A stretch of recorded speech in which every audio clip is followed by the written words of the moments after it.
नमस्कार, स्वराज संवाद में आपका स्वागत है। मैं हूं अमित कुमार। आज हमारे साथ मौजूद हैं मीतेंद्र दर्शन सिंह, प्रदेश युवा कांग्रेस के अध्यक्ष। बहुत बहुत स्वागत है आपका। धन्यवाद अमित भैया। सबसे पहला सवाल ये है कि आपकी नियुक्ति जिस मौके पर हुई है, लोकसभा चुनाव के एन बीच में, जी, कितनी चुनौती भरा है ये पूरा, क्योंकि जिस समय विक्रांत भूरिया को अलग किया गया था, एकदम कई बयानबाजियां शुरू हो गई थी। तो ऐसी क्या कांग्रेस को ज़रूरत पड़ी कि अचानक बीच चुनाव में आपकी नियुक्ति होगी? मैं एक बहुत अच्छी बात बताता हूँ। विक्रांत भाई की सहमति से ही मैं बना हूँ, क्योंकि उनको ये महसूस हो गया था कि मेरे पास जिम्मेदारी बहुत है, मेरे पूज्य पिताजी का इलेक्शन है, तो मैं वो समय नहीं दे पाऊँगा। तो कहीं ना कहीं ये नेशनल को महसूस होगा कि हमें एक नया अध्यक्ष इस प्रदेश को देना चाहिए, तो वो मौका मुझे मिला। तो मेरा ये मानना है, जो दौर था लोकसभा का वो एक चुनौतियों से भरा था, क्योंकि सब कुछ एक महीने के अंदर करना था।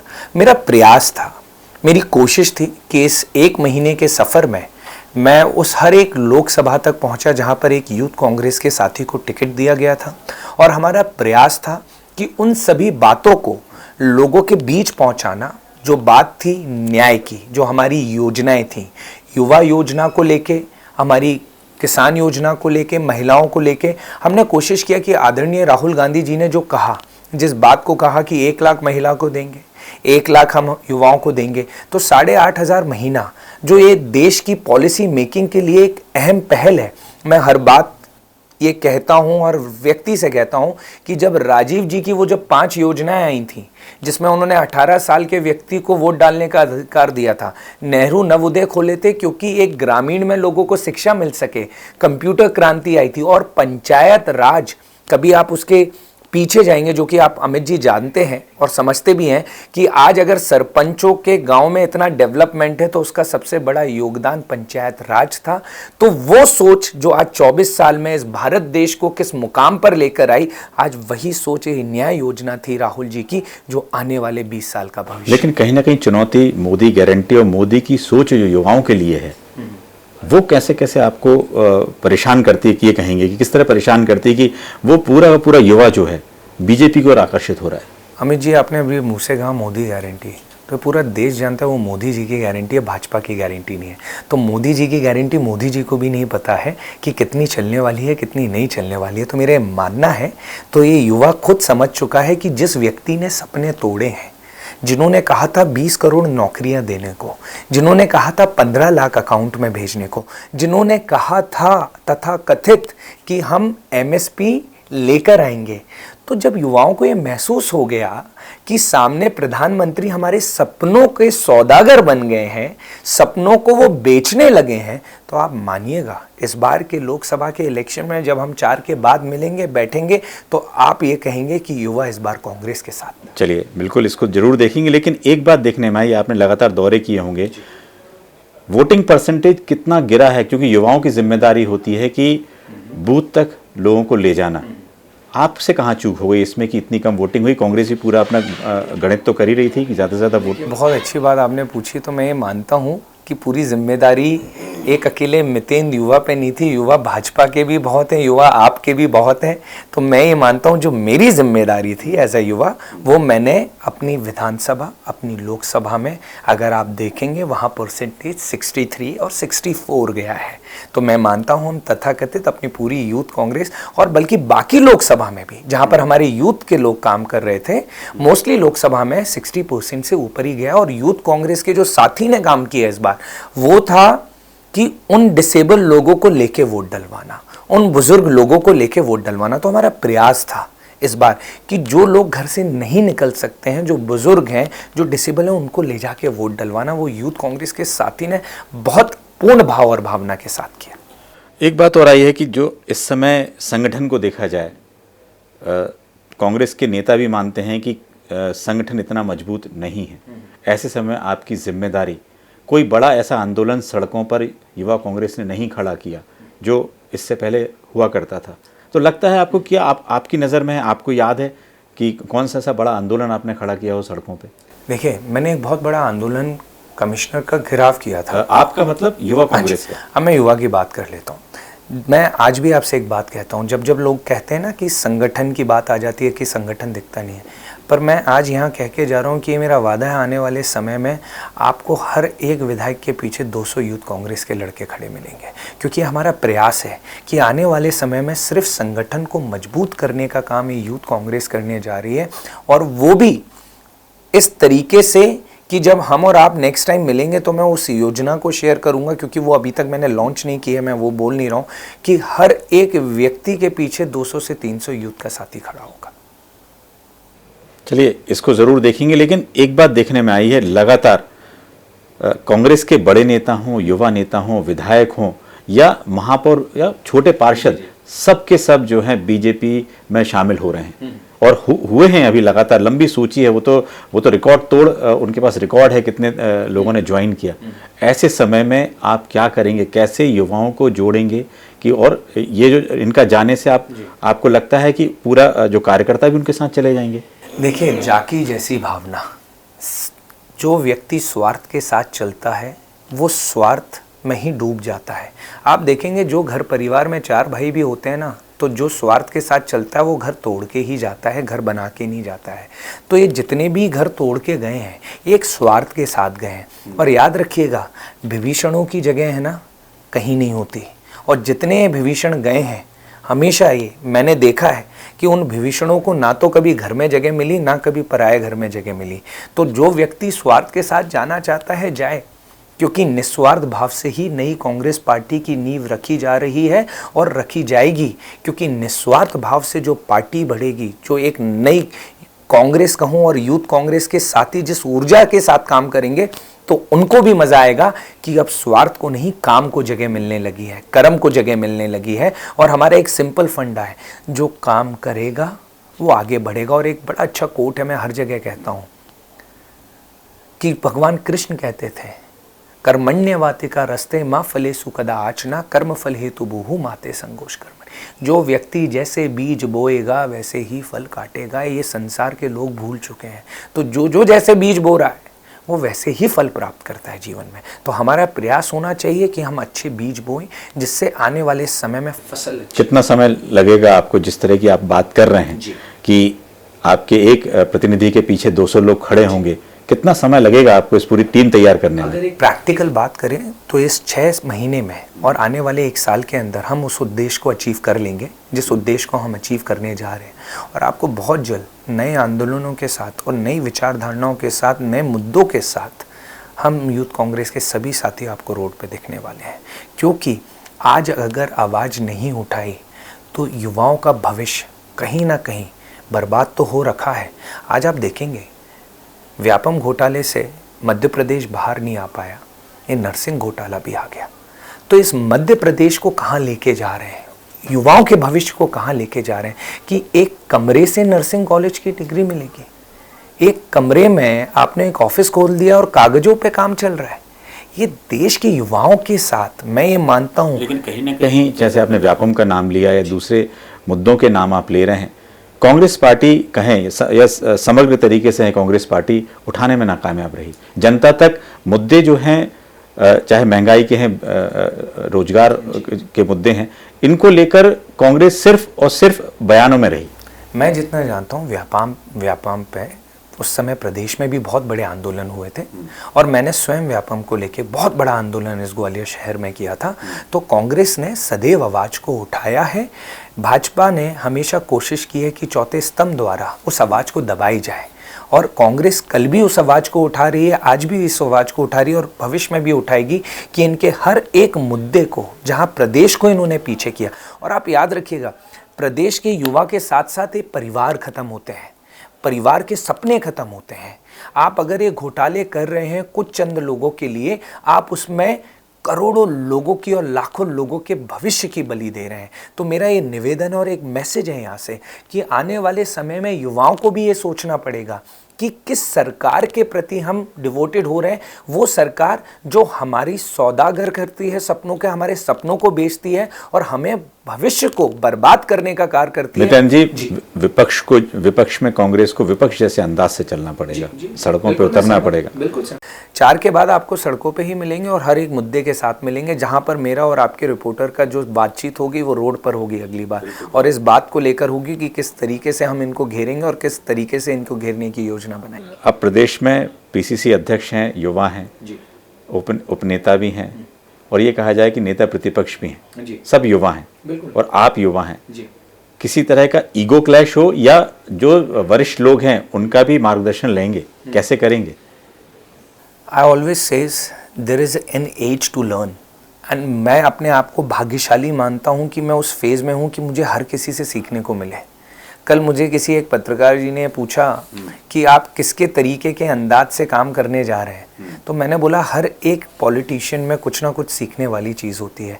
जीतू भाई से भी कुछ सीखना है, उमंग भैया से भी कुछ सीखना है, जयवर्धन जी से भी कुछ सीखना है, आदरणीय दिग्विजय सिंह जी से भी कुछ। तो मेरा ये कोशिश है कि हर एक की क्वालिटीज़ को निकाल के उनको सीख के और अपनी लीडरशिप में उसे प्रैक्टिस करना ही मेरा एक सफल भाव और भावना रहेगी, जिस दौरान मैं इस यूथ कांग्रेस को नई सोच और विचारधारणा से आगे बढ़ा। बिल्कुल, आप जिस तरह से सोच रहे हैं, जिस विचार से आगे बढ़ाना चाह रहे हैं, लेकिन मध्य प्रदेश में देखा जाए लगातार कांग्रेस एक के बाद एक चुनाव हार रही है। वैसे समय पर एक आपने कहा जिसको जाना हो जाए बड़े जो भी नेता, लेकिन एक मनोबल होता है, उस मनोबल को बचाने की ज़रूरत है कांग्रेस को इस समय। वो कैसे करेंगे? लोगों में ऊर्जा बढ़ाने की ज़रूरत है। देखिए, मैं एक सोचता हूँ कि भगवान राम ने और कृष्ण ने जीवन में एक बहुत अच्छी सीख सिखाई है कि जब भगवान 14 साल वनवास गए तो लोगों को लगा कि मनोबल टूट जाएगा, तो जब गए थे तब वो राम थे, जब आए तो वो पुरुषोत्तम राम थे। भगवान कृष्ण ने भी अपने जीवन में वही जर्नी की, जब वो पैदा हुए तब से वो कृष्ण थे, पर द्वारका के राजा कब कहलाए? जब वो अपने संघर्ष को उस रूप में वहाँ तक लेके गए। तो मैं ये मानता हूँ ये हमारा संघर्ष का समय है, और आज हम अपने संघर्ष में उस तरीके से निखर रहे हैं कि आने वाला जो समय है, और मैं कहूँगा 4 जून के बाद ही हम बात कर लेंगे कि इस तरीके से नई सोच और नई विचारधारणा के साथ जनता ने अपना रुख बदला। नहीं तो 4 जून से आप बार बार कह रहे हैं 4 जून के बाद आप बात करेंगे, 4 जून के बाद बात करेंगे, क्या उन परिणामों का इंतजार है आपको? उसके बाद आप अपनी स्ट्रेटजी को बताएंगे, या आपको लगता है जिस तरह की आइडियोलॉजी होनी चाहिए कि युवा आपके साथ आए, आज भी आए? 4 जून का इंतजार क्यों? 4 जून को मैं इसलिए कह रहा हूँ क्योंकि आपने पूछा कि किस तरीके से आप आने वाले समय में क्या योजना बनाने वाले हैं। तो 4 जून के बाद क्या होगा कि उस योजना की भी क्लैरिटी होगी कि किस योजना के तहत हम कार्य करने जा रहे हैं। और रही बात कि जब से मुझे दायित्व मिला है कि उस 1 महीने में मैंने किस तरीके से कार्य करके जोड़ा है, मेरा सबसे पहला कार्य होता है कि जिस विधानसभा में भी जाऊं, मैं सबसे पहले उस कार्यकर्ता के घर जाऊं जिस कार्यकर्ता के घर पिछले 10 साल में कोई अध्यक्ष नहीं आया। क्योंकि मेरा ये मानना है, जब तक आप कार्यकर्ता को, अपने यूथ के साथी को सम्मान नहीं दोगे, उसके घर पर रात नहीं बिताओगे, तब तक वो आपसे 4 नए लड़के नहीं जुड़ेंगे। तो मेरा ये पूरे दौरे में भी प्रयास रहेगा, जो आप योजना की बात कर रहे हैं, कि आने वाले समय में मेरा जो भी रात का विश्राम है, दिन का खाना है, मिलना है, वो सिर्फ हमारे साथियों के घर होना चाहिए। क्योंकि ये परंपरा कहीं ना कहीं पीछे रह गई, ये कहीं चीज़ें छूट गई। क्योंकि ये एक कोऑर्डिनेशन होता है एक कार्यकर्ता से और एक यूथ को महसूस कराना, नहीं यार आज ये है तो ये 4-5 नए लड़के और निकल के आएंगे। तो मैं मानता हूँ जहाँ प्रेम भाव बढ़ेगा, जहाँ कोऑर्डिनेशन बेटर होगी, वहाँ पर यूथ का हर एक साथी जुड़ेगा। और दूसरी चीज़, पीपल नीड न्यू विजन।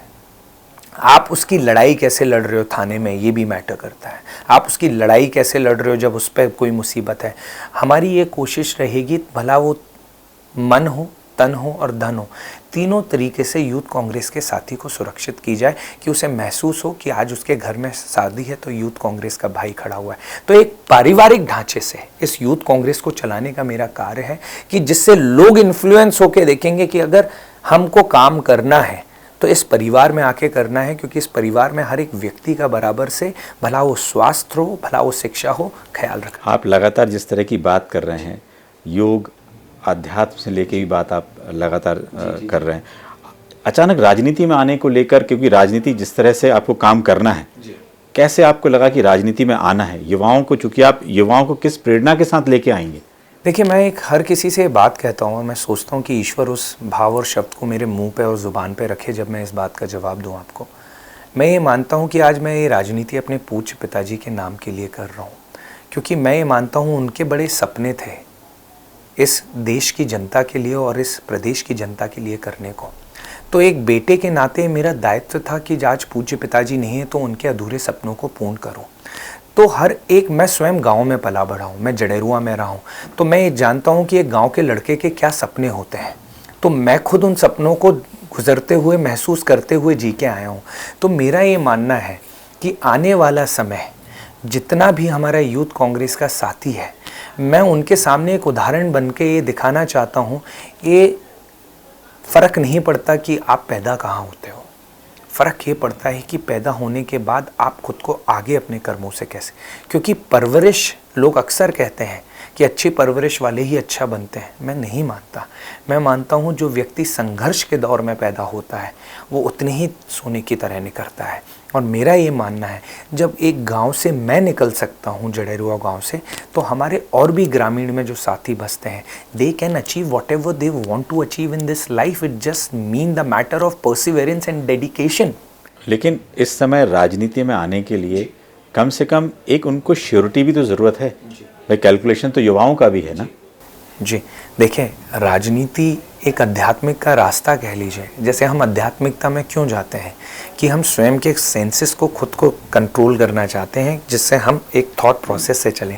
तो राजनीति भी एक मेडिटेशन है जिसमें आप वो हर एक विचारों से, हर एक उस पल से गुजरते हुए जाते हो जो आपको सिखाता है।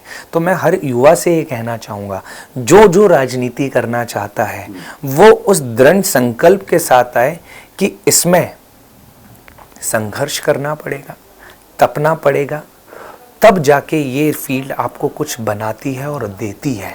और राजनीति भी करने तब आए जब वो आपका इंटरेस्ट हो और आपका पैशन हो, वरना it is not meant for any time pass priority. क्योंकि आज राजनीति में सेवा भाव वाले लोगों की ज़्यादा। लेकिन राजनीति मतलब सत्ता भाव जी, इसको कैसे अलग करेंगे? क्योंकि राजनीति का मतलब ही है कि लोग सत्ता में आना चाहते हैं और इसके लिए राजनीति करते हैं। तो एक तो इसका जवाब, और दूसरा ये कि युवाओं के साथ जो वरिष्ठ कांग्रेस के कार्यकर्ता हैं उनका सामंजस्य कैसे होगा? देखिए, पहला मैं आपको देता हूँ सत्ता भाव। देखिए, मैं आपसे फिर कहता हूँ, when you are spiritual politician, जैसे लाइक गांधी जी, जैसे नेल्सन मंडेला, ये कौन लोग हैं जिन्होंने राजनीति को एक सेवा भाव और एक आध्यात्मिक भाव से किया था, निस्वार्थ भाव जिसे कहते हैं, where you have a cause. तो मेरा भी ये मानना है जो सत्ता भाव से राजनीति करने आएगा वो स्वयं का सिर्फ अपना शोषण कराने आएगा। क्यों?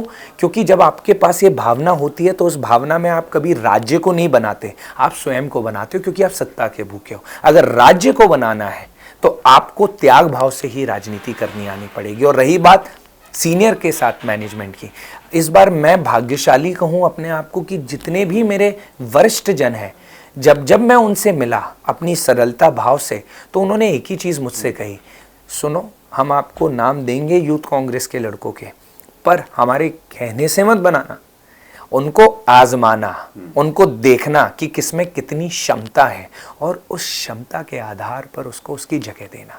तो मेरा प्रयास है कि वरिष्ठ जनों का ये भाव और भावना जो मुझे इस बार मिल रही है, क्योंकि ये वो भी महसूस कर चुके हैं कि अब कार्यकर्ताओं की ज़रूरत है, एक काम करने वाले की ज़रूरत है, वही व्यक्ति, क्योंकि बीजेपी तो लगी हुई कांग्रेस मुक्त भारत बनाने के लिए। जी, तो वो तो भाजपा का सपना है, मैं तो कहूँगा मुंगेरी लाल के सपने।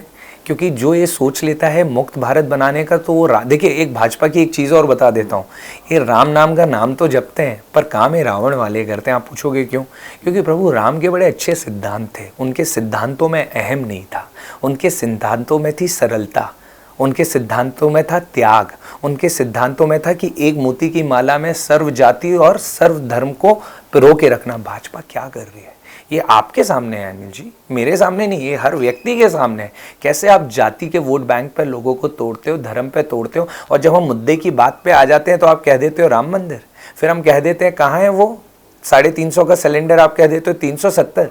तो आप समझिए, ये नागरिक को बनाने की बात नहीं कर रहे हैं, ये सिर्फ उस बात को तोड़ के और उनको काट कर देश को बर्बाद करने लेकिन की ये बात जनता को, वोटरों, खासतौर से अब आज के दौर में कहें तो वोटरों को समझने की ज़रूरत है।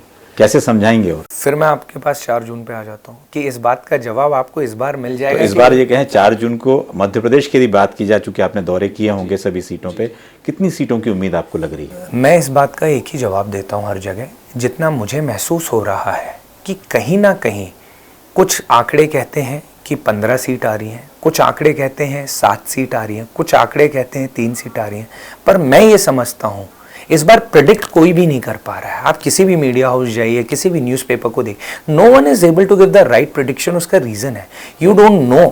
इस बार ये लोग जानते ही नहीं है कि वोटर ने किस विचार धारणा से वोट डाले हैं, पर फिर भी मैं इतना कहता हूँ हम अधिक से अधिक सीटें इस मध्य प्रदेश में लेके आने वाले। और ये कहा जाए कि मितेंद्र सिंह अपने आप को 5 साल बाद कहाँ देखते हैं?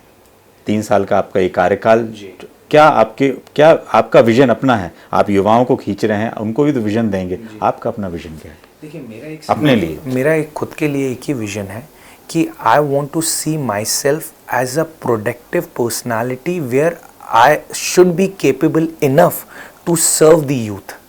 मतलब मैं उस लक्ष्य पे पहुंचूं जहां मैं उनकी आशाओं को पूर्ण कर सकूं। वो लक्ष्य कुछ भी मुझे पार्टी दे, वो विधायक का लक्ष्य दे, सांसद का लक्ष्य दे, वो पार्टी तय करेगी, पर मैं इतने काबिल बनूं कि वो जिस आस के साथ मेरे पीछे खड़े हुए हैं, भला वो थाने का काम हो, उनके घर के काम हो, वो सुविधा मुहैया मितेंद्र सिंह करा सके। इन 5 साल में अगर मैं उतना अपने आप को बढ़ा सकता हूं तो मैं एक सेवा भाव वाला लीडर ज़रूर बनने का मेरा प्रयास रहेगा कि जिस विचारधारणा से गांधी जी ने कार्य किया है कि हम एक सेवा भाव को रख के काम करें, मैं उस आइडियोलॉजी के साथ चलना चाहूँगा कि मैं उनके और उनके परिवार के काम आ सका। तो मैं समझता हूँ कि मैंने इस जीवन में एक पर्पस कहीं ना कहीं हासिल किया। चलिए, आप युवाओं को जोड़ें और जो युवा शक्ति मध्य प्रदेश में, देश में जितना जोड़ सकें, यही आपकी सबसे बड़ी सफलता रहेगी आगे आने वाले समय। बहुत बहुत शुक्रिया आपका, आपने समय निकाला। अगले हफ्ते फिर हाजिर होंगे नए मेहमान के साथ। दीजिए इजाज़त।